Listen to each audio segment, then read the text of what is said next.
जैसलमेर की तपती धूप में जहां रेत भी आग की तरह जलती है, वहां उम्मीद की कोई फसल नहीं उगती। यहां सिर्फ दो चीजें मिलती हैं, या तो फौजियों की शहादत की खबरें या फिर सूखे खेतों में किसानों के आंसू। इसी बंजर धरती पर पाकिस्तान की सीमा से सटे एक छोटे से गांव धनाना में एक टूटी फूटी झोपड़ी थी। उस झोपड़ी के बाहर एक 17 साल का लड़का, जिसका नाम अर्जुन था, तपती दोपहर में कचरे के ढेर में कुछ ढूंढ रहा था। लोग उसे पागल कहते थे। गांव के बुजुर्ग जो पेड़ की छांव में हुक्का गुड़गुड़ाते थे, अर्जुन को देखकर अक्सर हंसते थे। वे कहते, देखो, रामदीन का बेटा फिर से कबाड़ बीन रहा है। बाप खेत में पसीना बहा रहा है और बेटा कचरे में सोना ढूंढ रहा है। लेकिन अर्जुन के कानों तक ये ताने नहीं पहुंचते थे। उसकी दुनिया अलग थी।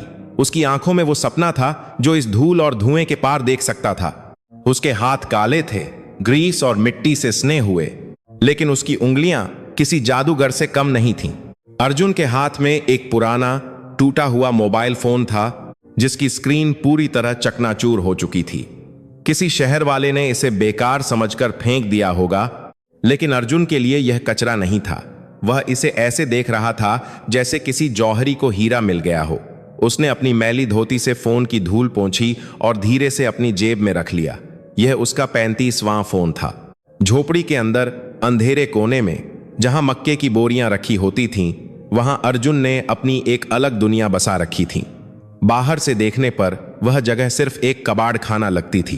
तारों का जंजाल, पुरानी बैटरियां, टूटे हुए रेडियो के सर्किट और जंग खाए हुए लोहे के टुकड़े। लेकिन अगर कोई ध्यान से देखता तो उसे वहां एक अजीब सी व्यवस्था नजर आती। अर्जुन ने इन 34 बेकार फोनों को एक साथ तारों से जोड़ रखा था। यह कोई साधारण जोड़ तोड़ नहीं था, यह उसका जुगाड़ था। शाम ढलने को थी। उसका पिता रामदीन खेत से लौटा, कंधे पर हल और चेहरे पर थकान की लकीरें। रामदीन एक सीधा सादा किसान था, जिसकी पूरी जिंदगी कर्ज चुकाने और 2 वक्त की रोटी का इंतजाम करने में बीत गई थी। उसने अर्जुन को कोने में बैठकर तारों से खेलते देखा तो उसका सब्र का बांध टूट गया। अरे ओ अर्जुन!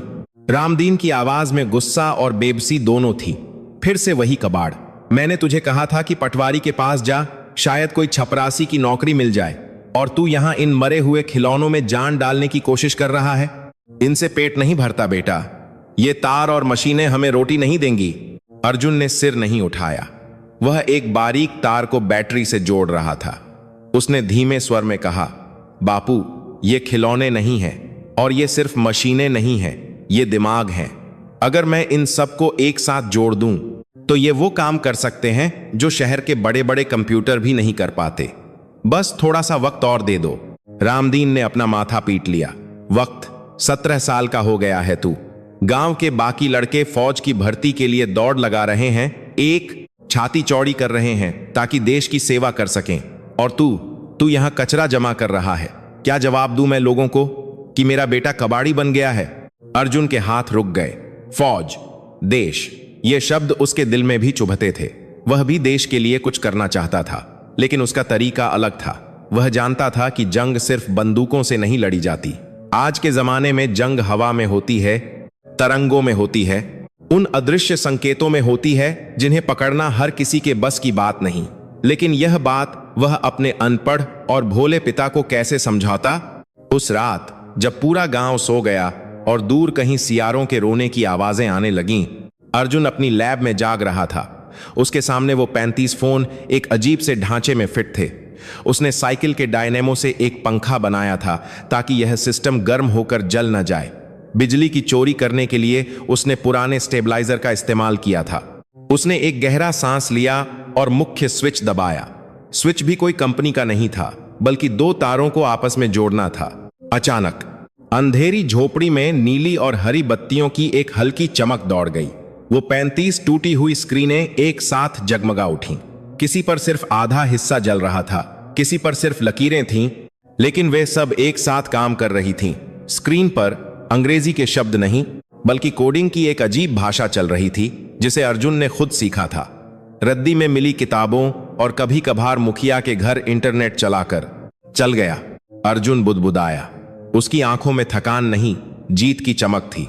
उसने इन बेकार फोनों की प्रोसेसिंग पावर को एक साथ जोड़कर एक सुपर कंप्यूटर बना लिया था। एक ऐसा कंप्यूटर जो किसी भी वाईफाई सिग्नल, रेडियो फ्रीक्वेंसी या सैटेलाइट तरंग को पकड़ सकता था। लेकिन आज रात कुछ अलग हुआ। जैसे ही सिस्टम शुरू हुआ, अर्जुन के कानों में लगे पुराने हेडफोन में एक अजीब सी आवाज आई। यह आवाज सामान्य रेडियो के शोर जैसी नहीं थी। यह एक पैटर्न था, एक लय थी। बीप बीप बीप, खड़खड़ बीप। अर्जुन चौकन्ना हो गया। उसने फ्रीक्वेंसी ट्यूनर जो उसने पुराने ट्रांजिस्टर से बनाया था को घुमाया। आवाज साफ होने लगी। यह आवाज सीमा पार से आ रही थी और यह कोई गाना या समाचार नहीं था। यह एक एन्क्रिप्टेड सिग्नल था, एक गुप्त संदेश। अर्जुन का दिल जोर से धड़कने लगा। वह जानता था कि सीमा यहां से केवल 20 कोस दूर है। वहां हमारे जवान पहरा देते हैं। लेकिन यह सिग्नल सामान्य राडार की पकड़ में नहीं आता, क्योंकि यह बहुत ही कम फ्रीक्वेंसी पर भेजा जा रहा था। इसे पकड़ने के लिए जिस संवेदनशीलता की जरूरत थी, वो शायद केवल अर्जुन के इस कबाड़ में ही थी, क्योंकि उसने इसमें पुराने एनालॉग रिसीवर का इस्तेमाल किया था जो डिजिटल शोर को काट देता था।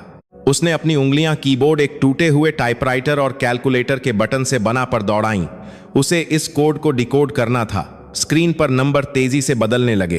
पसीना उसकी कनपट्टी से बह रहा था। 10 मिनट, 20 मिनट, और फिर स्क्रीन पर कुछ शब्द उभरे। यह स्थानीय भाषा नहीं थी, लेकिन अर्जुन कोड समझता था। यह निर्देशांक थे, कोऑर्डिनेट्स, नक्शे का एक स्थान और साथ में एक समय। कल रात 2 बजे, सेक्टर 45, पुल के नीचे। अर्जुन की सांसें अटक गईं। सेक्टर 45? वह तो यहां से पास ही है, जहां सेना का काफिला रसद लेकर गुजरता है। इसका मतलब साफ था, घुसपैठिए या शायद कोई बड़ा हमला। वह अपनी जगह से उछल पड़ा। उसे किसी को बताना होगा, उसे फौज को आगाह करना होगा। वह झोपड़ी से बाहर भागा। रात का सन्नाटा उसे काट खाने को दौड़ रहा था। वह सीधे सरपंच के घर की ओर दौड़ा। गांव में केवल सरपंच के पास ही जीप थी और वही उसे पास की चौकी तक ले जा सकते थे। सरपंच के घर के बाहर पहुंचकर उसने जोर जोर से दरवाजा खटखटाया। काका, सरपंच काका, दरवाजा खोलो, अनर्थ होने वाला है। काफी देर बाद सरपंच रामजी लाल नींद से भरी आंखों और गुस्से में बड़बड़ाते हुए बाहर निकले। कौन है बे? आधी रात को भूत लग गया है क्या? काका, मैं अर्जुन, रामदीन का बेटा। अर्जुन हाँफ रहा था। मुझे अभी बड़ी चौकी जाना है, फौजियों के पास। मैंने कुछ सुना है, वो लोग हमला करने वाले हैं। सरपंच ने अपनी लाटेन ऊपर उठाई और अर्जुन को ऊपर से नीचे तक देखा। उसके फटे कपड़े, बिखरे बाल और पागलपन जैसी बातें। सरपंच हंस पड़ा। अरे ओ कबाड़ी, सरपंच ने उपहास से कहा। तूने सुना? कहां सुना? अपने उन टूटे हुए खिलौनों में। जा सो जा। भांग पी ली है क्या? फौजी चौकी में तेरे जैसे पागलों के लिए जगह नहीं है। वहां बड़े बड़े अफसर बैठते हैं, बड़ी बड़ी मशीनें हैं उनके पास। अगर कुछ होने वाला होगा तो उन्हें पता चल जाएगा। तुझे क्या लगता है तेरा वो कचरा फौज के रडार से तेज है? काका, मेरी बात का यकीन करो, यह सिग्नल बहुत गुप्त है। उनकी मशीनें इसे नहीं पकड़ सकती, क्योंकि वे डिजिटल हैं। मेरा सिस्टम पुराना है, वो पकड़ सकता है। अर्जुन गिड़गिड़ाया। उसने सरपंच के पैर पकड़ लिए। अगर कल कुछ हो गया तो हम सब पछताएंगे। सैकड़ों जानें जा सकती हैं। सरपंच ने अपना पैर छुड़ाया और उसे धक्का दे दिया। अर्जुन धूल में जा गिरा। चल भाग यहां से। सुबह अपने बाप को भेजो, शिकायत करूंगा तेरी कि रात को नशा करके हंगामा करता है। सरपंच ने दरवाजा धड़ाम से बंद कर लिया। अर्जुन वहां मिट्टी में पड़ा रहा। उसकी आंखों में आंसू थे, लेकिन हार नहीं। उसे पता था कि बड़ों को समझाना दीवार पर सिर मारने जैसा है। वे उसकी गरीबी देखते हैं, उसका हुनर नहीं। वे उसके कपड़ों को देखते हैं, उसके दिमाग को नहीं। वह उठा। उसने अपने घुटनों से धूल झाड़ी। ठीक है, उसने अंधेरे में खुद से कहा, कोई मदद नहीं करेगा तो मैं खुद जाऊंगा। चौकी यहां से 15 किलोमीटर दूर थी। पैदल जाने में 2 घंटे लगेंगे और उसके पास साइकिल भी नहीं थी, क्योंकि उसकी चेन उसने अपने जनरेटर में लगा दी थी। उसे दौड़ना होगा। अर्जुन ने दौड़ना शुरू किया। रेगिस्तान की रात जितनी ठंडी होती है, उतनी ही डरावनी भी। झाड़ियां परछाइयों की तरह लग रही थीं, लेकिन अर्जुन के दिमाग में सिर्फ वो कोड घूम रहा था। सेक्टर 45, कल रात 2 बजे। वह दौड़ता रहा। उसकी फटी हुई चप्पलें कुछ ही दूर में जवाब दे गईं। उसने उन्हें फेंक दिया और नंगे पैर ही पत्थरीले रास्ते पर दौड़ने लगा। उसके पैरों में कांटे चुभ रहे थे, पत्थर ठोकर मार रहे थे, लेकिन देश की सुरक्षा का जुनून उसके दर्द से कहीं बड़ा था। उसे अपने पिता की बात याद आई, गांव के लड़के छाती चौड़ी करते हैं ताकि देश की सेवा कर सकें। मैं भी सेवा कर रहा हूं बापू, वह मन ही मन बोला। वर्दी नहीं है तो क्या हुआ, इरादा तो फौजी वाला ही है। 1 घंटे बाद वह पसीने से लथपथ आर्मी कैंप के गेट पर पहुंचा। वहां संतरी ने उसे रोक लिया। बंदूक की नली उसकी छाती की ओर थी। रुको, कौन हो तुम, यहां क्या कर रहे हो? संतरी ने कड़क आवाज में पूछा। अर्जुन बुरी तरह हाँफ रहा था, गला सूख चुका था। साहब, मुझे बड़े साहब से मिलना है, बहुत जरूरी खबर है। संतरी ने उसे हिकारत से देखा। एक भिखारी जैसा दिखने वाला लड़का जिसके पैर खून से सने थे। भाग जा यहां से, सुबह आना, यह कोई खैरात बांटने की जगह नहीं है। साहब, खैरात नहीं चाहिए, अर्जुन चिल्लाया, अपनी पूरी ताकत बटोरकर। जान बचाने आया हूं। सेक्टर 45 में हमला होने वाला है, मेरे पास सबूत है, मैंने डिकोड किया है। संतरी को गुस्सा आ गया। उसने अर्जुन को कॉलर से पकड़ लिया। तू हमें सिखाएगा? तूने डिकोड किया है, तेरे पास है क्या? स्कूल गया है कभी? तभी अंदर से एक जीप आई और गेट पर रुकी। जीप में से एक रौबदार शख्स उतरा, मूंछें तनी हुई, वर्दी पर सितारे चमक रहे थे। यह कर्नल विक्रम सिंह थे। क्या शोर है जवान? कर्नल ने पूछा। संतरी ने तुरंत सैल्यूट किया। सर, यह आवारा लड़का जिद कर रहा है, कह रहा है इसके पास कोई खुफिया जानकारी है। भगा रहा हूं पर जा नहीं रहा। कर्नल विक्रम ने अर्जुन की ओर देखा। उनकी अनुभवी आंखें इंसान को परखना जानती थीं। उन्होंने देखा कि लड़का डरा हुआ है, लेकिन उसकी आंखों में झूठ नहीं है, एक अजीब सी दृढ़ता है। क्या नाम है तुम्हारा? कर्नल ने भारी आवाज में पूछा। अर्जुन, सर, धनाना गांव से। क्या कहना चाहते हो? अर्जुन ने एक सांस ली और तेजी से बोलना शुरू किया।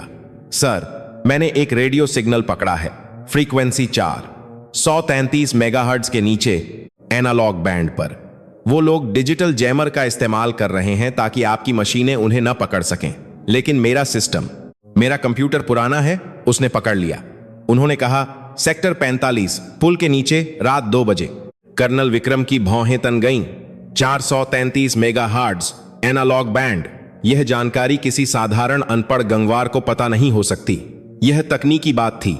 तुम्हें यह सब कैसे पता, और तुम्हारे पास कौन सा सिस्टम है? कर्नल ने पूछा।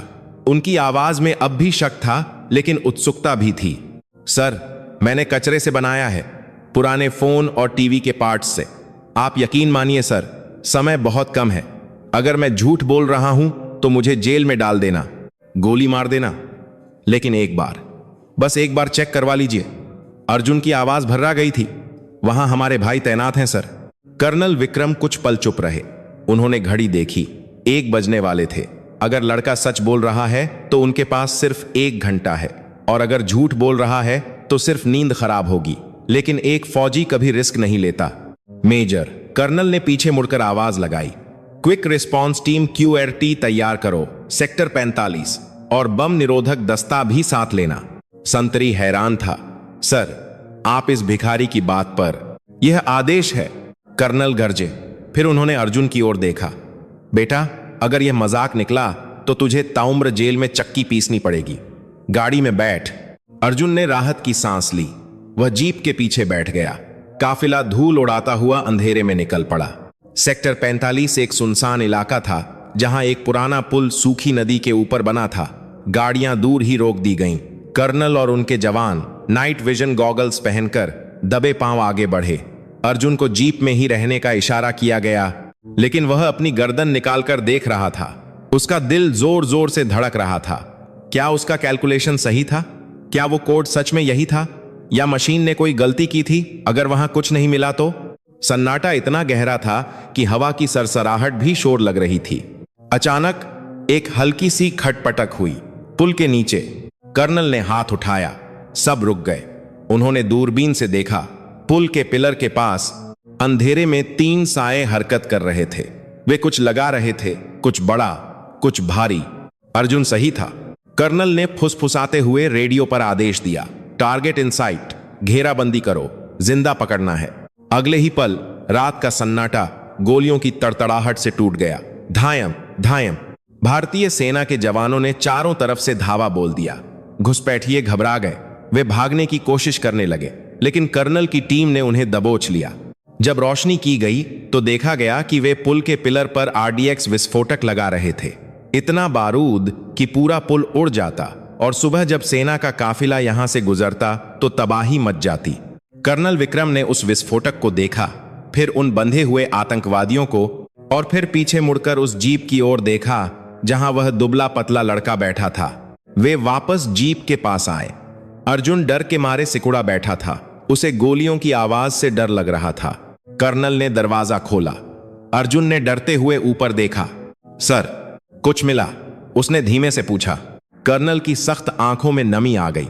उन्होंने बिना कुछ कहे एक सख्त फौजी सैल्यूट उस 17 साल के लड़के को दिया। सिर्फ कुछ नहीं मिला बेटा, तुमने आज 50 जवानों की जान बचाई है, कर्नल ने भारी आवाज में कहा। तुमने वो देखा जो हमारी करोड़ों की मशीनें नहीं देख पाईं। अर्जुन की आंखों से आंसू छलक पड़े। यह पहली बार था जब किसी ने उसे सम्मान से देखा था। किसी ने उसे पागल या कबाड़ी नहीं कहा था। अब मुझे बताओ, कर्नल ने उसके कंधे पर हाथ रखा, तुमने यह सब कैसे किया? मुझे वो कबाड़ देखना है जिसने आज यह चमत्कार किया। और इसी के साथ अर्जुन की जिंदगी का एक अध्याय खत्म हुआ और दूसरा शुरू होने वाला था। लेकिन यह तो बस शुरुआत थी। अर्जुन को अभी यह नहीं पता था कि उसका वो छोटा सा आविष्कार सिर्फ एक पुल ही नहीं, बल्कि आने वाले समय में पूरे देश की रक्षा प्रणाली को बदलने वाला था। और उसके रास्ते में अभी कई और दुश्मन आने वाले थे, सीमा पार के दुश्मन भी और सिस्टम के अंदर बैठे दुश्मन भी। रात का वह तूफान थम चुका था, लेकिन धनाना गांव के लोगों के दिलों में अभी भी खौफ का तूफान चल रहा था। सुबह की पहली किरण के साथ ही एक खबर आग की तरह फैल गई। अर्जुन को फौज वाले ले गए। रामदीन अपनी झोपड़ी के बाहर पत्थर की मूरत बना बैठा था। उसकी आंखों से आंसू सूख चुके थे। पड़ोस की काकी और गांव के कुछ बुजुर्ग उसे घेरे खड़े थे, लेकिन किसी के पास सांत्वना के शब्द नहीं थे। गांव वालों के लिए पुलिस या फौज का घर आना कभी शुभ नहीं माना जाता था। वे सोचते थे कि फौज तभी आती है जब या तो कोई शहीद हुआ हो या किसी ने देश के खिलाफ कोई बड़ा अपराध किया हो। और अर्जुन, वो तो एक कबाड़ बीनने वाला था। लोगों को यकीन हो गया था कि उसने अनजाने में फौज का कोई कीमती सामान चुरा लिया होगा या किसी जासूसी के चक्कर में फंस गया होगा। सरपंच रामजी लाल अपनी चौपाल पर हुक्का पी रहे थे, लेकिन आज उनके चेहरे पर भी चिंता थी। उन्होंने रात को अर्जुन को भगा दिया था। अगर अर्जुन ने फौज को जाकर उनका नाम ले दिया तो तभी गांव के कच्चे रास्ते पर धूल का एक गुबार उठा। एक नहीं, दो नहीं, बल्कि 3 बड़ी बड़ी फौजी गाड़ियां, ट्रक और जीप गांव की तरफ बढ़ रही थीं। टायरों की घरघराहट से जमीन कांप रही थी। बकरियां और मुर्गियां डरकर इधर उधर भागने लगीं। पूरा गांव अपने घरों से बाहर निकल आया। गाड़ियां सीधे रामदीन की झोपड़ी के सामने रुकीं। रामदीन के हाथ पैर ठंडे पड़ गए। वह लड़खड़ाते हुए खड़ा हुआ और हाथ जोड़कर जमीन पर गिर पड़ा। साहब, मेरे बेटे को छोड़ दो साहब, रामदीन चिल्लाया। उसका गला रुंध गया था। वो नासमझ है, पागल है थोड़ा। अगर उसने कोई गलती की है तो मुझे सजा दे दो, लेकिन उस बच्चे को छोड़ दो। उसकी मां के मरने के बाद वही मेरा सहारा है। जीप का दरवाजा खुला। एक फौजी बूट जमीन पर पड़ा, लेकिन यह किसी को गिरफ्तार करने के लिए नहीं था। जीप से सबसे पहले अर्जुन नहीं, बल्कि कर्नल विक्रम सिंह उतरे। उनकी वर्दी पर लगे मेडल सूरज की रोशनी में चमक रहे थे। उनके पीछे 4 और अफसर थे, जिनके हाथों में बंदूकें नहीं, बल्कि तकनीकी उपकरण और फाइलें थीं। कर्नल विक्रम सीधे रामदीन के पास गए। रामदीन डर के मारे थर थर कांप रहा था, लेकिन अगले ही पल कुछ ऐसा हुआ जिस पर पूरे गांव को अपनी आंखों पर यकीन नहीं हुआ। कर्नल विक्रम ने झुककर रामदीन के दोनों हाथ अपने हाथों में ले लिए और बड़े सम्मान से उन्हें उठाया। हाथ मत जोड़िए बाबा, कर्नल की भारी लेकिन नरम आवाज गूंजी। माफी आपको नहीं, हमें मांगनी चाहिए कि हम इतने सालों तक आपके बेटे जैसे हीरे को पहचान नहीं पाए। रामदीन की फटी हुई आंखें कर्नल को देख रही थीं। क्या मतलब साहब, मेरा अर्जुन। तभी दूसरी जीप से अर्जुन उतरा। उसने फौजियों वाली एक साफ शर्ट पहन रखी थी जो उसे थोड़ी बड़ी आ रही थी, लेकिन उसका चेहरा चमक रहा था। उसने दौड़कर अपने पिता के पैर छुए। बापू, मैंने कहा था ना, मैं कबाड़ नहीं बीन रहा था, मैं देश की मदद कर रहा था। कर्नल विक्रम ने गांव वालों की भीड़ की तरफ देखा और ऊंची आवाज में कहा, सुनो धनाना वालों, तुम जिसे पागल कहते थे, जिसे तानी मारते थे, उस अर्जुन ने कल रात 50 फौजियों की जान बचाई है। अगर इसका बनाया हुआ वो कबाड़ का मशीन नहीं होता तो आज हमारे देश की सीमा पर मातम छाया होता। यह लड़का चोर नहीं है, यह इस देश का रक्षक है। भीड़ में सन्नाटा छा गया। सरपंच रामजी लाल का हुक्का हाथ से छूटकर गिर गया। रामदीन को लगा जैसे वह कोई सपना देख रहा है। उसने कांपते हाथों से अर्जुन का चेहरा थाम लिया। सच कह रहा है बेटा?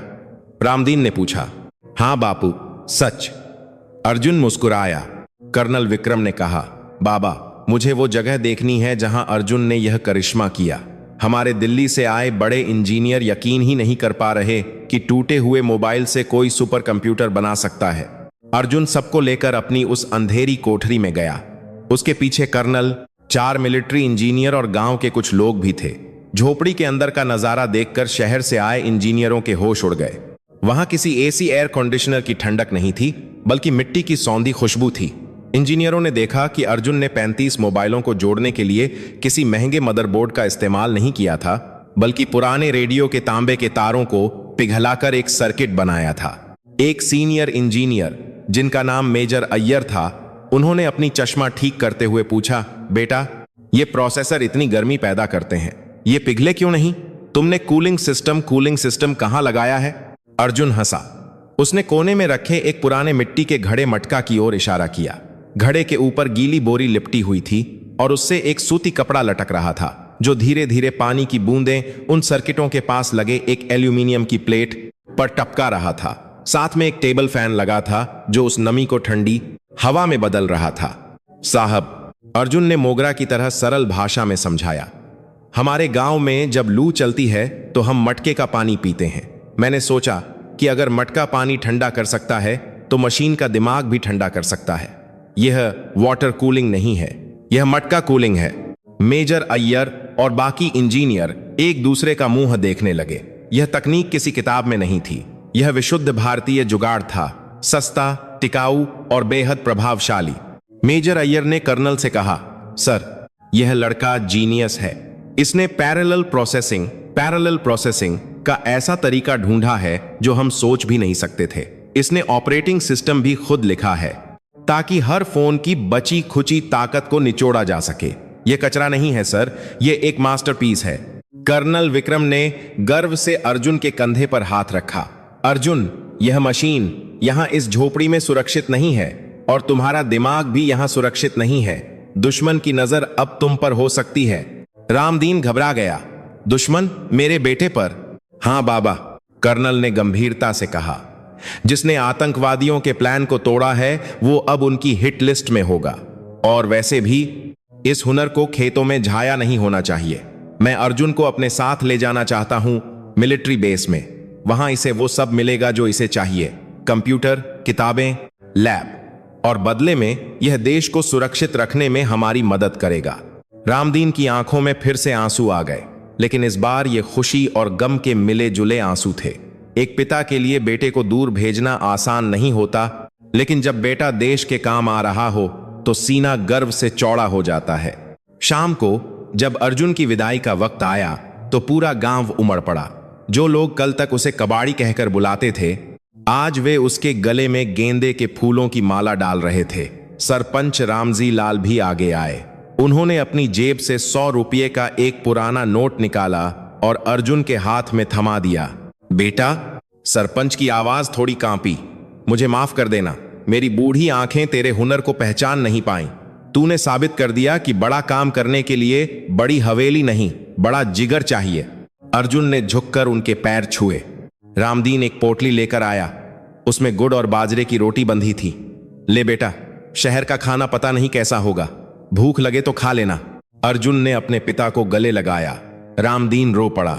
जा बेटा, दिखा दे दुनिया को कि किसान का बेटा सिर्फ हल नहीं चला सकता, वो देश भी चला सकता है।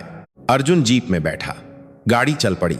खिड़की से पीछे देखते हुए उसे अपना गांव, वो धूल भरी गलियां, वो पुराना बरगद का पेड़ और हाथ हिलाते हुए अपने पिता धीरे धीरे छोटे होते दिखाई दिए। उसकी आंखों में नमी थी, लेकिन दिल में एक आग थी। सफर लंबा था। धनाना से निकलकर वे हाईवे पर आए और फिर एक सुनसान रास्ते से होते हुए मिलिट्री बेस के विशाल गेट के सामने पहुंचे।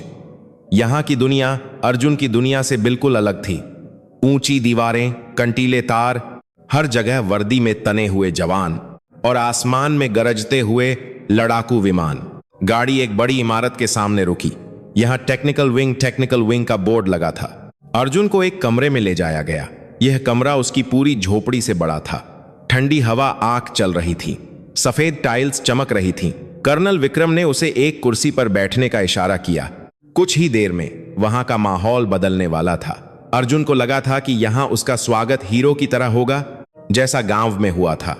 लेकिन वह गलत था। यहां विज्ञान और डिग्री की दुनिया थी। कमरे में 3 और लोग दाखिल हुए। ये सेना के टॉप साइंटिस्ट थे।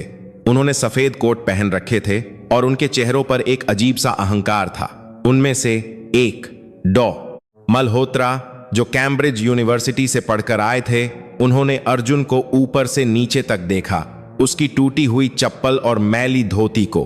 तो यह है वो जादूगर? डॉ मल्होत्रा ने व्यंग्य से कहा।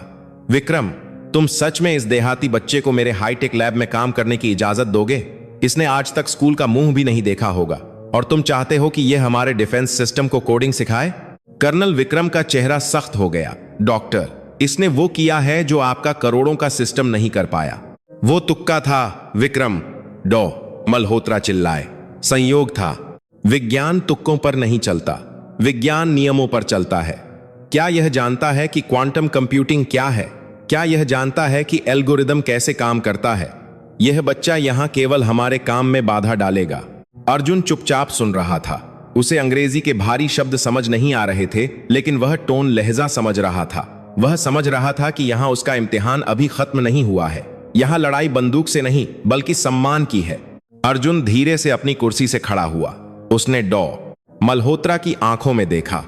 डर नहीं, बल्कि वही शांति थी जो उसने तब महसूस की थी जब वह कचरे से चीजें बनाता था। साहब, अर्जुन ने हिंदी में कहा, मुझे आपके बड़े शब्दों का मतलब नहीं पता, लेकिन मुझे इतना पता है कि मशीनें भाषा नहीं समझती, वो सिर्फ करंट और कनेक्शन समझती हैं। आप मुझे कोई भी टूटी हुई चीज दे दो, मैं उसे ठीक कर सकता हूं।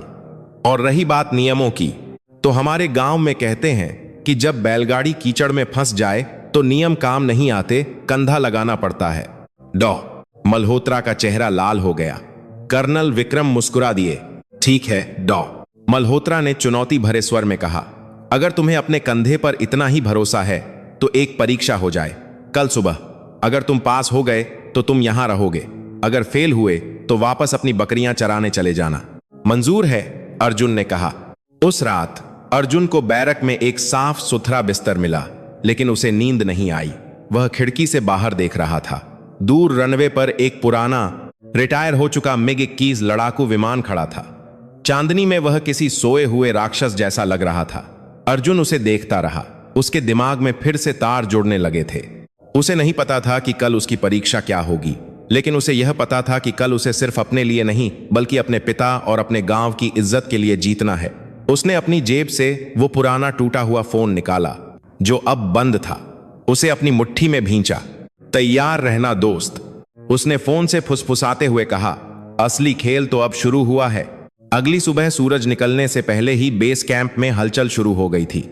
खबर फैल चुकी थी कि कबाड़ी वाला लड़का देश के सबसे बड़े वैज्ञानिक डॉ मल्होत्रा से चुनौती हारने वाला है। सैनिक, रसोइये और सफाई कर्मचारी भी आपस में कानाफूसी कर रहे थे। किसी को यकीन नहीं था कि एक अनपढ़ लड़का विज्ञान के नियमों को बदल सकता है। कर्नल विक्रम अर्जुन को लेकर बेस के सबसे पिछले हिस्से में गए। यह स्क्रैपयार्ड कबाड़खाना था। यहां दशकों पुराने टूटे हुए विमान, जंग खाए हुए ट्रक और बेकार पड़ी मिसाइलों के ढांचे पड़े थे। यह जगह मशीनों का कब्रिस्तान थी। डॉ मल्होत्रा वहां पहले से मौजूद थे। उन्होंने एक पुराने धूल से अटे पड़े ढांचे की ओर इशारा किया। यह देखो डॉ मल्होत्रा ने कहा, यह रुस्तम 1 का सबसे पुराना प्रोटोटाइप है। 20 साल पहले क्रैश हो गया था। इसका इंजन जल चुका है, सर्किट गल चुके हैं और नेविगेशन सिस्टम का तो नामो निशान नहीं है। तुम्हारे पास 24 घंटे हैं। अगर तुम इसे हवा में उड़ा सके, और उससे भी बड़ी बात, अगर तुम इसे मेरे रडार से बचा सके तो मैं मान जाऊंगा। डॉ मल्होत्रा हंसे।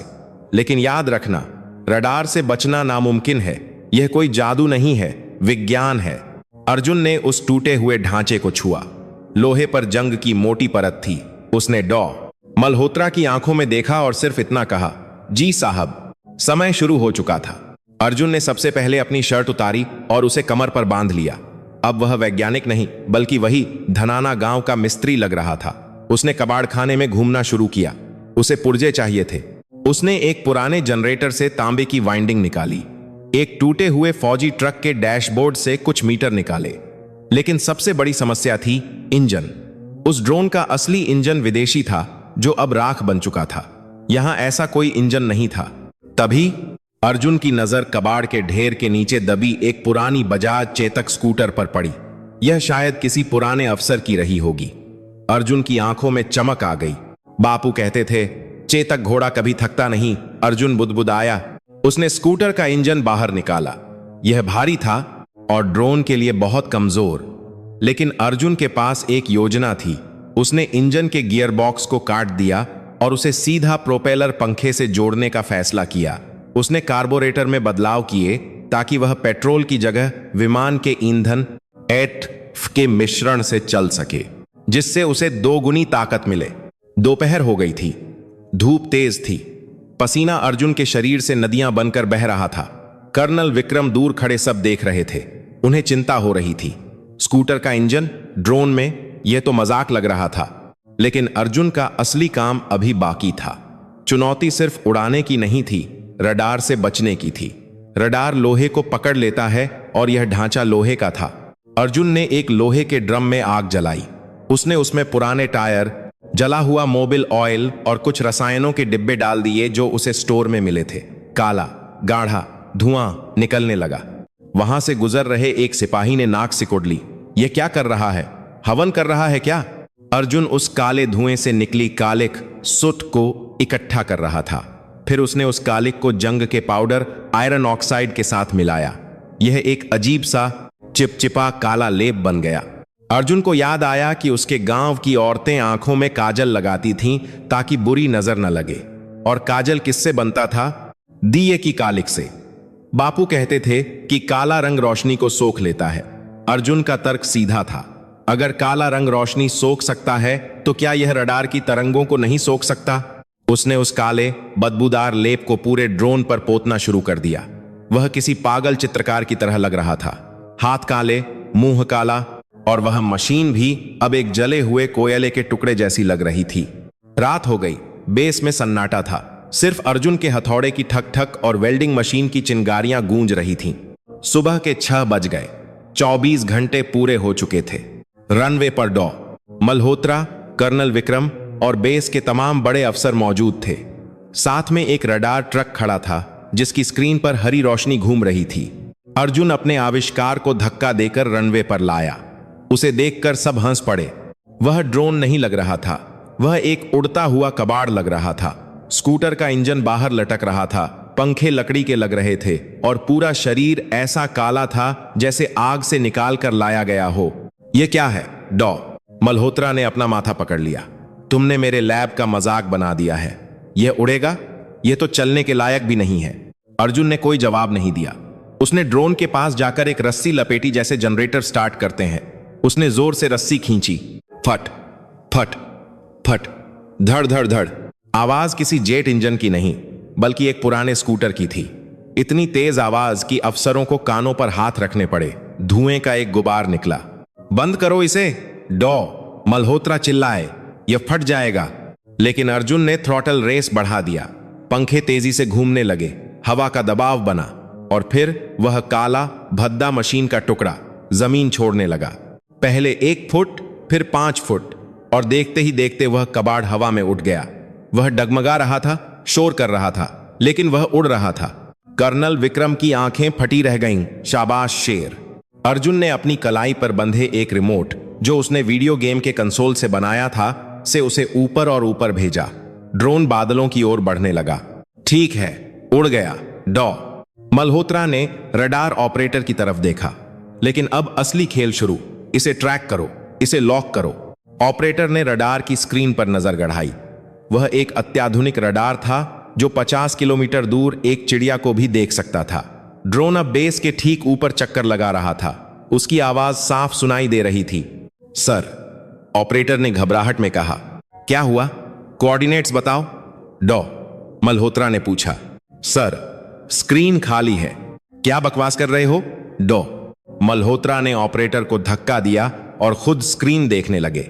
स्क्रीन पर हरी लाइन घूम रही थी, लेकिन वहां कोई लाल बिंदु, रेड डॉट नहीं था। रडार के मुताबिक आसमान बिल्कुल साफ था।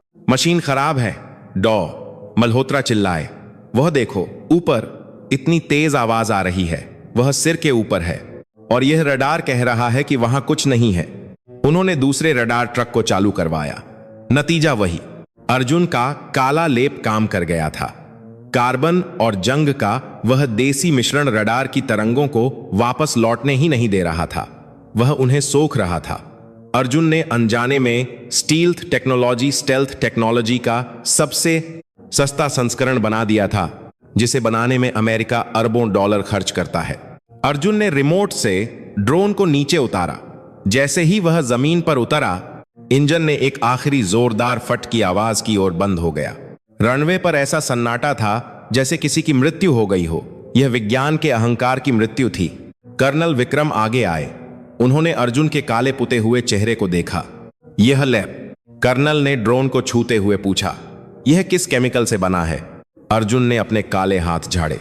साहब, थोड़ा जला हुआ टायर, थोड़ा जंग और नीम का तेल।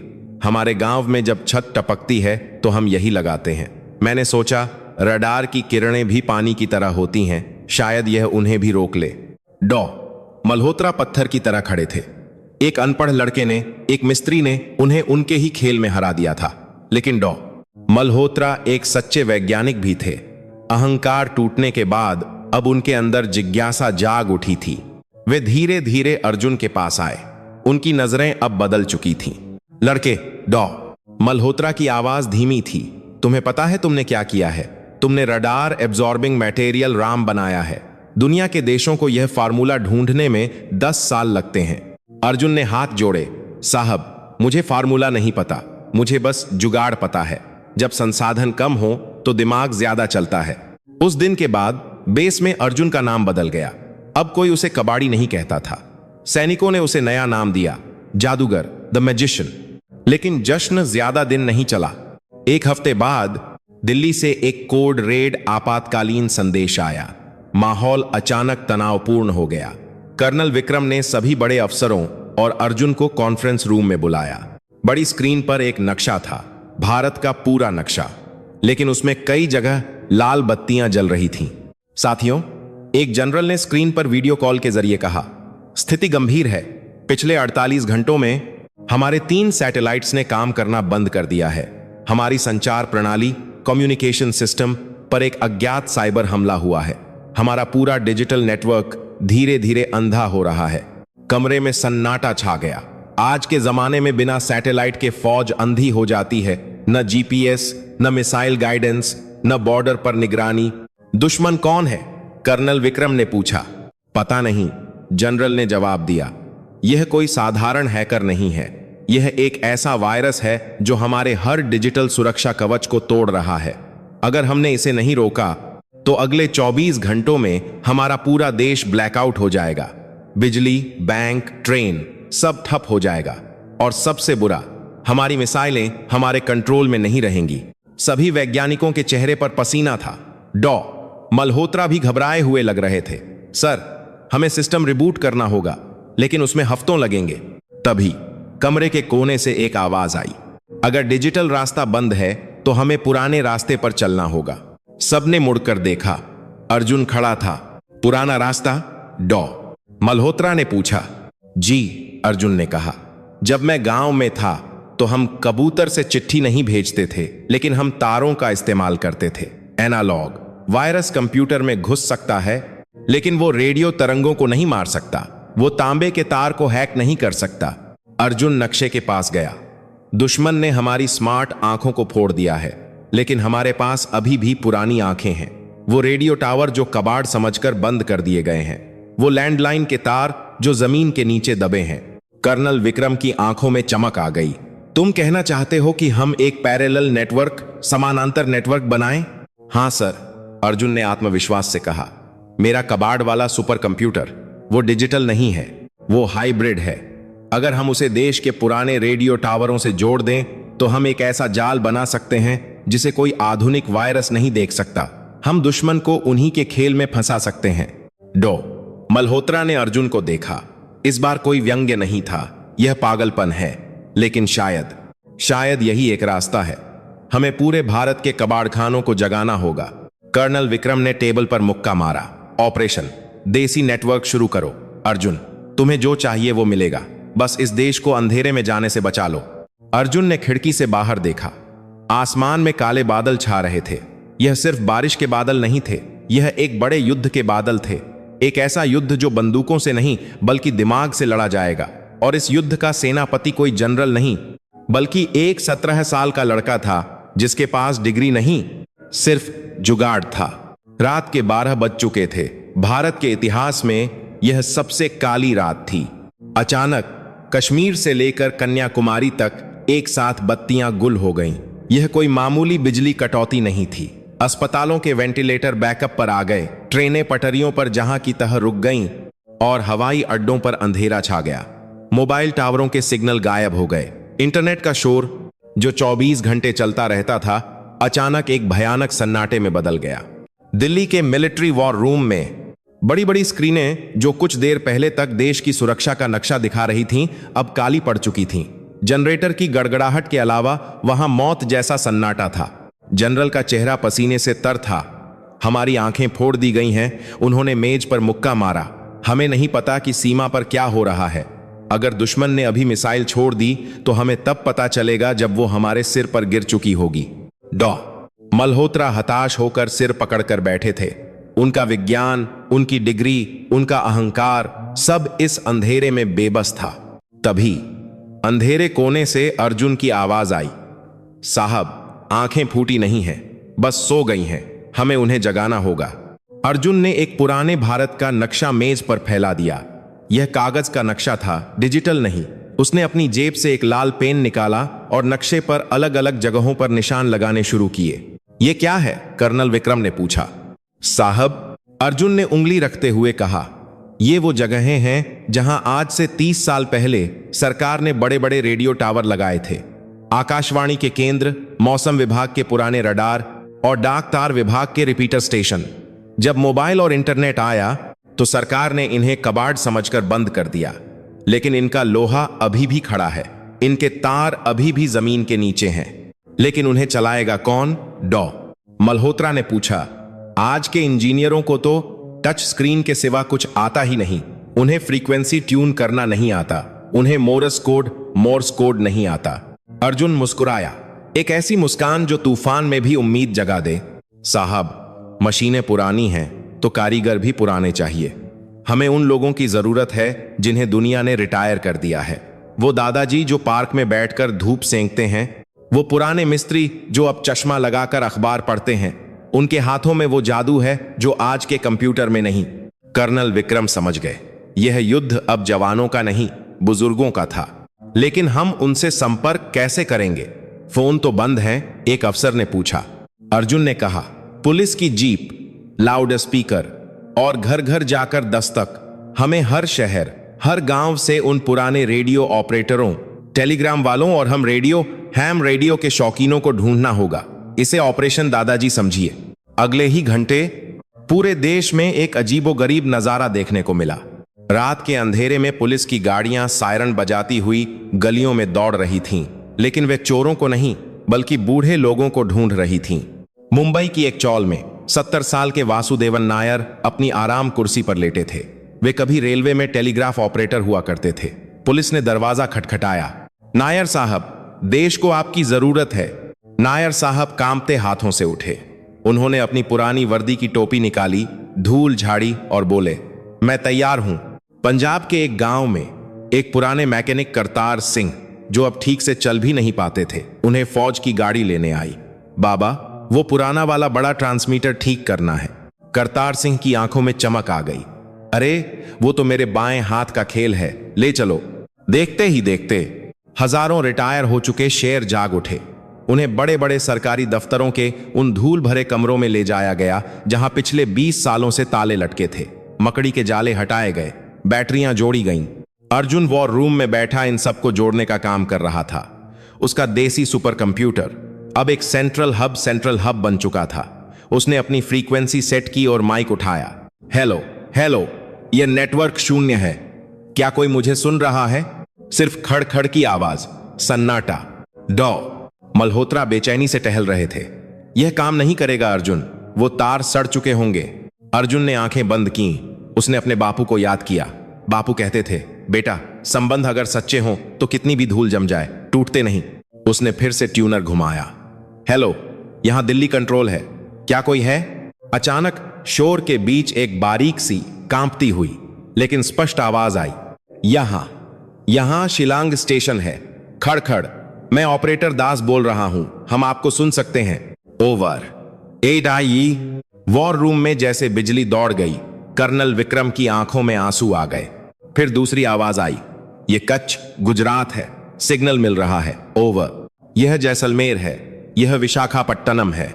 एक एक करके भारत के नक्शे पर लगी वो लाल बत्तियां हरी होने लगीं। यह इंटरनेट नहीं था, यह वाईफाई नहीं था, यह तांबे के तारों और मानवीय हौसलों से बना एक एनालॉग जाल था।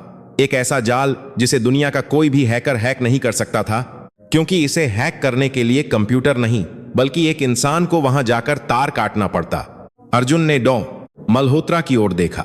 साहब, देश फिर से ऑनलाइन है, लेकिन पुराने तरीके से। अब अर्जुन के पास पूरे देश के कान थे, लेकिन खतरा अभी टला नहीं था। दुश्मन को लगा था कि भारत अंधा हो चुका है। सुबह के 4 बज रहे थे। पाकिस्तान सीमा के पास दुश्मन के हवाई अड्डे पर हलचल तेज थी। उनके रडार दिखा रहे थे कि भारतीय वायुसेना के रडार बंद हैं। उन्हें लगा कि रास्ता साफ है। उन्होंने अपने 3 F-16 लड़ाकू विमानों को उड़ान भरने का आदेश दिया। उनका मकसद था भारत के प्रमुख लगार है बांधों और पावर ग्रिड्स पर बम गिराना, ताकि भारत हमेशा के लिए अंधेरे में डूब जाए। दुश्मन के विमानों ने सीमा पार की। वे बहुत नीचे उड़ रहे थे ताकि अगर कोई इक्का दुक्का रडार बचा भी हो तो वो उन्हें पकड़ न सके। लेकिन वे एक चीज भूल गए थे। अर्जुन का नेटवर्क रडार पर नहीं, आवाज पर चलता था।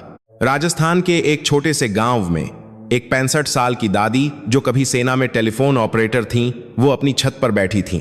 उनके पास फौज का दिया हुआ एक वॉकी टॉकी था। तभी उन्हें आसमान में एक गड़गड़ाहट सुनाई दी। यह बादलों की नहीं थी। उन्होंने ऊपर देखा। अंधेरे में उन्हें विमान के जेट इंजन की नीली आग दिखाई दी। उन्होंने तुरंत वॉकी टॉकी उठाया। हेलो कंट्रोल, यहां सेक्टर 12 से खबर है। मेरे सिर के ऊपर से अभी 3 चिड़िया गुजरी हैं, बहुत तेज, दिशा पूर्व की ओर। यह संदेश सीधे अर्जुन के हेडफोन में गूंजा। अर्जुन ने नक्शे पर देखा। सेक्टर 12, राजस्थान, दिशा पूर्व। इसका मतलब वे गुजरात के सरदार सरोवर बांध की तरफ जा रहे हैं। साहब, अर्जुन चिल्लाया, घुसपैठिए आ गए हैं। सेक्टर 12, 3 विमान। कर्नल विक्रम ने तुरंत आदेश दिया, सुखोई स्क्वाड्रन को अलर्ट करो, उन्हें बताओ कि दुश्मन कहां है। लेकिन समस्या यह थी कि सुखोई के पायलटों को भी डिजिटल गाइडेंस नहीं मिल सकता था। उन्हें भी अंधे होकर उड़ना था। अर्जुन ने माइक संभाला। पायलट सर, आप उड़िए, हम आपकी आंखें बनेंगे। भारतीय वायुसेना के 2 सुखोई विमानों ने गर्जना के साथ उड़ान भरी। उनके कॉकपिट में कोई डिजिटल मैप नहीं था। उनके कानों में सिर्फ अर्जुन और उसके बूढ़े नेटवर्क की आवाज थी। दाएं मुड़िए, 30 डिग्री। अर्जुन निर्देश दे रहा था जैसे जैसे उसे अलग अलग गांवों से बुजुर्गों की रिपोर्ट मिल रही थी। यहां रामगढ़ से, वो अभी हमारे खेत के ऊपर से गए। यहां बीकानेर से, वो अब दक्षिण की तरफ मुड़े हैं। यह एक अविश्वसनीय दृश्य था। पूरा देश एक हो गया था। एक किसान, एक रिटायर्ड टीचर, एक पूर्व फौजी, सब मिलकर अपनी वायुसेना को रास्ता दिखा रहे थे। दुश्मन के पायलट हैरान थे। उन्हें समझ नहीं आ रहा था कि भारतीय विमान उनके ठीक पीछे कैसे आ गए जबकि रडार बंद थे। अचानक आसमान में रोशनी हुई। भारतीय सुखोई ने अपना निशाना साध लिया था। बूम! पहला दुश्मन विमान हवा में ही आग का गोला बन गया। बाकी 2 घबराकर वापस मुड़े, लेकिन भारतीय जाबाजों ने उन्हें खदेड़ दिया। वॉर रूम में तालियों की गड़गड़ाहट गूंज उठी। लोग गले मिल रहे थे। डॉ मल्होत्रा, जो कभी अर्जुन को अनपढ़ गंवार समझते थे, वे आए और अर्जुन को गले लगा लिया। बेटा, डॉ मल्होत्रा की आवाज भर्राई हुई थी, आज तुमने विज्ञान को नहीं हराया, तुमने विज्ञान को बचाया है। तुमने हमें सिखाया कि तकनीक सिर्फ चिप्स और कोड में नहीं होती, तकनीक इंसान के जज्बे में होती है। लेकिन अर्जुन शांत था। उसने हेडफोन उतारा। उसकी आंखों में थकान थी, लेकिन एक सुकून भी था। तभी एक ऑपरेटर ने अर्जुन को इशारा किया। सर, एक पर्सनल कॉल है, एक बहुत पुरानी लाइन से आ रही है। अर्जुन ने हेडफोन लगाया। उधर से एक कांपती हुई लेकिन जानी पहचानी आवाज आई। अर्जुन बेटा। वह रामदीन था, अर्जुन के पिता। धनाना गांव के डाकघर में रखे पुराने टेलीफोन से बोल रहे थे, जिसे फौजियों ने अभी अभी ठीक किया था। बापू। अर्जुन की आवाज में बच्चे जैसी खुशी आ गई। बापू, आप ठीक हैं? मैं ठीक हूं बेटा। रामदीन रो रहे थे। यहां गांव में सब कह रहे हैं कि तूने देश को बचा लिया। सरपंच भी रो रहा है। वो कह रहा है कि हमारे गांव का कबाड़ आज देश का सोना बन गया। अर्जुन मुस्कुराया। उसकी आंखों से आंसू टपक कर उस कीबोर्ड पर गिर गए जो उसने टूटे हुए कैलकुलेटर से बनाया था। बापू, मैंने कुछ नहीं किया, अर्जुन ने कहा। यह तो आपकी और देश के बुजुर्गों की जीत है। मैंने तो बस टूटे हुए तारों को जोड़ा है। जल्दी घर आजा बेटा, रामदीन ने कहा। तेरे हाथ की चाय पीने का मन है। आऊंगा बापू, बहुत जल्द। तभी वॉर रूम का मुख्य दरवाजा खुला। खुद रक्षा मंत्री अंदर आए। उनके साथ देश के बड़े बड़े जनरल थे। वे सीधे अर्जुन के पास आए। अर्जुन खड़ा हो गया। रक्षा मंत्री ने उसे देखा। एक साधारण सा लड़का, धूल भरी शर्ट, बिखरे बाल, लेकिन आज वह इस कमरे का सबसे बड़ा अफसर लग रहा था। अर्जुन, रक्षा मंत्री ने कहा, पूरा देश तुम्हारा कर्जदार है। मांगो। क्या मांगते हो? पैसा, पद, विदेश में पढ़ाई? जो कहोगे वो मिलेगा। अर्जुन ने एक पल सोचा। उसे वो आलीशान लैब याद आई, वो बड़े बड़े शहर याद आए, लेकिन फिर उसे अपना गांव याद आया।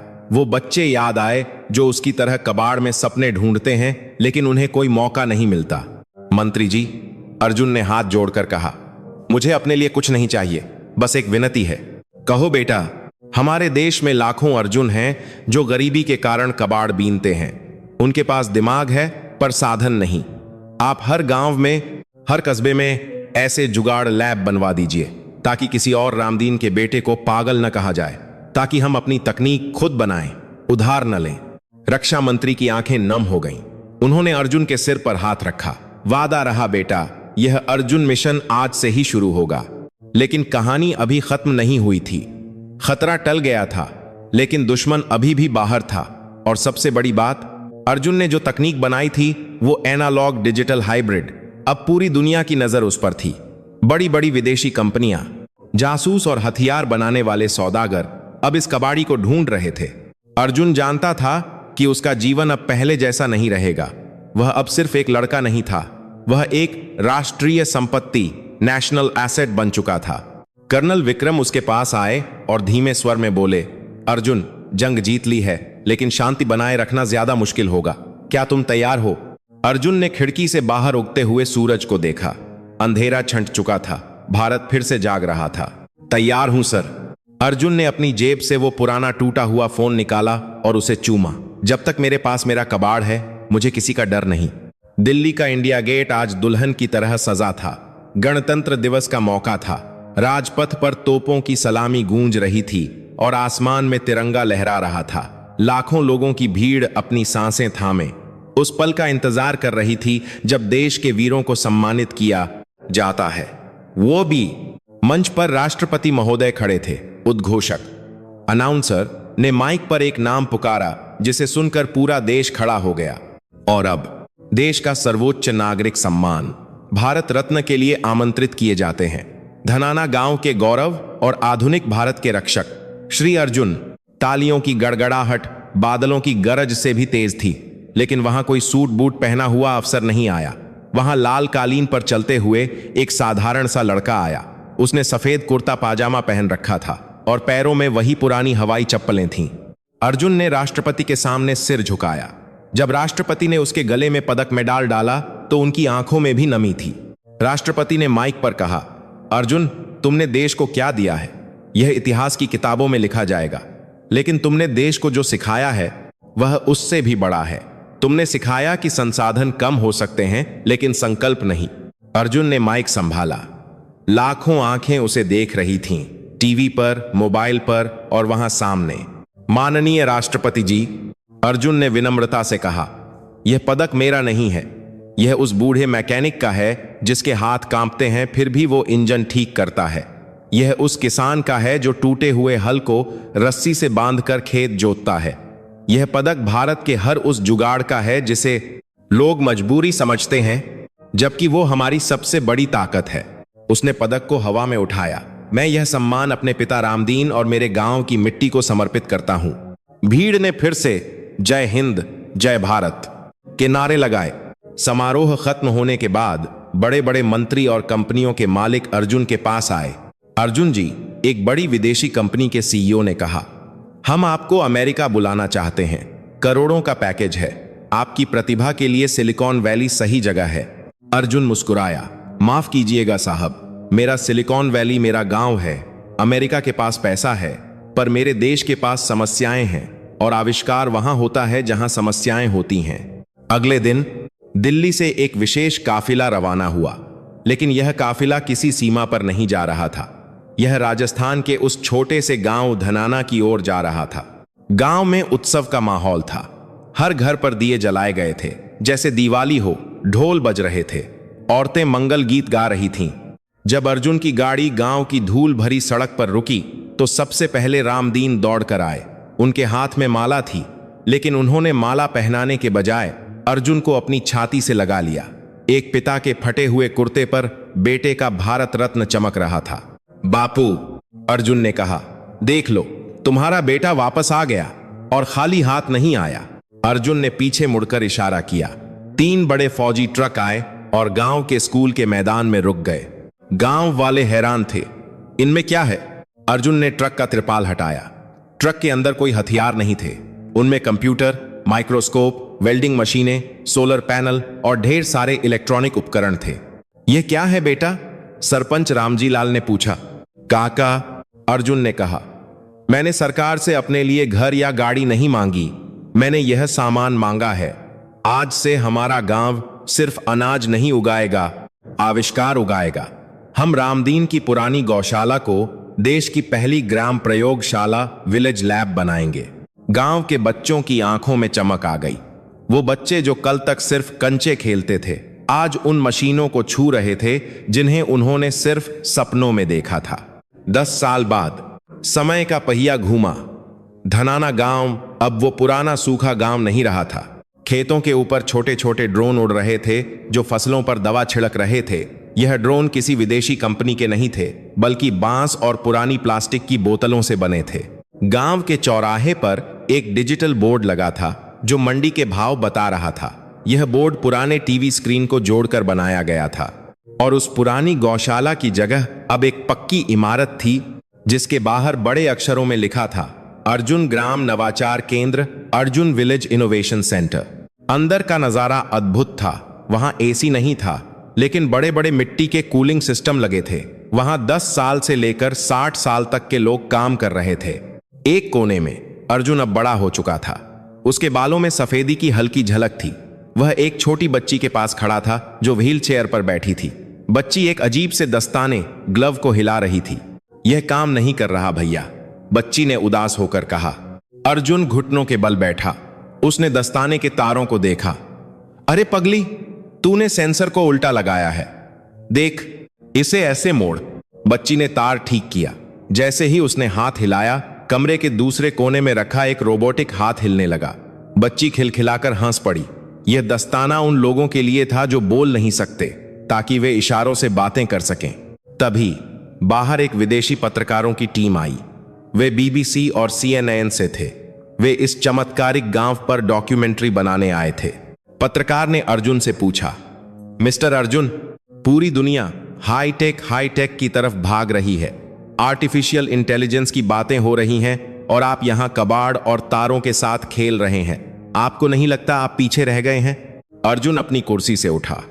वह उन्हें खिड़की के पास ले गया। बाहर खेत में एक किसान अपनी बैलगाड़ी पर जा रहा था, लेकिन उस बैलगाड़ी के पहियों में एक डायनेमो लगा था जो चलते चलते बिजली बना रहा था और किसान का फोन चार्ज कर रहा था। देखिए, अर्जुन ने कहा, तकनीक का मतलब सिर्फ कोडिंग या चिप्स नहीं होता। तकनीक का मतलब है किसी के आंसुओं को पोंछना। अगर मेरा बनाया हुआ एक 10 रुपये का पुर्जा उस किसान की कमर का दर्द कम कर सकता है तो मेरे लिए वही सबसे बड़ी हाईटेक है। पत्रकार ने फिर पूछा, लेकिन यह सब जुगाड़ है, क्या यह टिकाऊ है? अर्जुन हंसा। उसने अपनी मेज से वह पुराना टूटा हुआ फोन उठाया, वही फोन जिससे यह सब शुरू हुआ था। मैडम, जिसे दुनिया जुगाड़ कहती है, हम भारतीय उसे जीवन कहते हैं। जुगाड़ का मतलब है हार न मानना। जुगाड़ का मतलब है कि रास्ता बंद हो तो नया रास्ता बना लेना। और जब तक भारत के गांवों में यह भावना जिंदा है, हम कभी पीछे नहीं रहेंगे। शाम ढल रही थी। अर्जुन लैब से बाहर निकला और एक टीले पर जाकर बैठ गया, वही जगह जहां वह बचपन में कबाड़ बीनता था। आसमान में तारे निकल आए थे। तभी उसे एक आवाज सुनाई दी, सरसराहट। उसने ऊपर देखा। आसमान में एक सैटेलाइट गुजर रहा था। यह कोई सरकारी सैटेलाइट नहीं था, यह धनाना एक था, एक छोटा सा उपग्रह जिसे गांव के बच्चों ने बनाया था और इसरो ने कल ही लॉन्च किया था। अर्जुन की आंखों में संतोष था। उसने अपना काम पूरा कर दिया था। उसने सिर्फ मशीनें नहीं बनाई थीं, उसने एक पीढ़ी बनाई थी, एक ऐसी पीढ़ी जो अब अपनी किस्मत खुद लिख रही थी। तभी पीछे से एक आवाज आई, चाय पी ले बेटा। रामदीन अब बहुत बूढ़े हो चुके थे, लाठी के सहारे चलते थे। उनके हाथ में स्टील का गिलास था। अर्जुन ने चाय का गिलास लिया। बापू, याद है तुमने एक बार कहा था कि मैं कचरे में क्या ढूंढ रहा हूं? रामदीन मुस्कुराए। उनकी झुर्रियों में गर्व था। हाँ बेटा, याद है। मेरी आंखें कमजोर थीं, मुझे सिर्फ कचरा दिखा, तुझे भविष्य दिखा। बाप और बेटे ने साथ बैठकर चाय की चुस्की ली। ऊपर आसमान में उनका बनाया तारा चमक रहा था और नीचे धरती पर उनका बनाया स्वर्ग। हवाओं में एक सरगोशी थी जो हर भारतीय के कान में कह रही थी, सपने देखो, संसाधन नहीं, हौसला चाहिए। क्योंकि कचरे में भी कंचन छिपा होता है, बस देखने वाली नजर चाहिए।